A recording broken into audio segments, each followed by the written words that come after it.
What if I told you there's a method that can help you learn anything faster and deeper? It's called the Feynman Technique, inspired by the legendary physicist Richard Feynman. Known for his brilliant mind and ability to explain complex ideas simply, Feynman left behind a legacy of insights, not just in science but in learning itself. Here's how it works. Feynman believed that true understanding comes from being able to teach a concept in the simplest terms possible.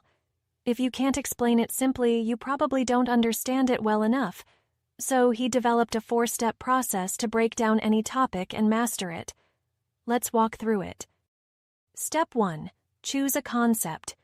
Pick a topic you want to understand.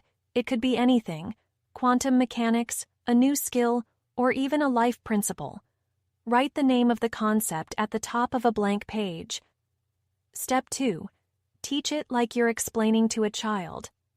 Write down everything you know about the topic as if you were explaining it to a 12-year-old.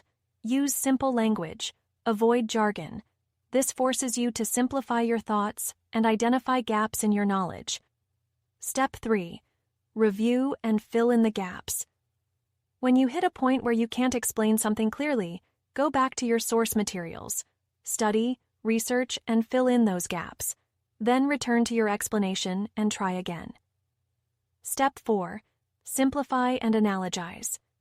Take your explanation and refine it further. Use analogies or metaphors to make the concept even clearer. The goal is to distill the idea down to its essence, so anyone, even someone without background knowledge, could understand it. The beauty of the Feynman technique is that it's not just for students or scientists. It's for anyone who wants to learn deeply. Whether you're tackling a new subject, preparing for a presentation, or solving a personal challenge, this method forces you to confront what you don't know and transform it into understanding. Feynman once said, "I don't know anything, but I do know that everything is interesting if you go into it deeply enough." That curiosity and humility made him not just a great scientist, but a great teacher. So, the next time you're struggling to learn something, remember: simplify, explain, and refine. In doing so, you're not just learning, you're thinking like Richard Feynman.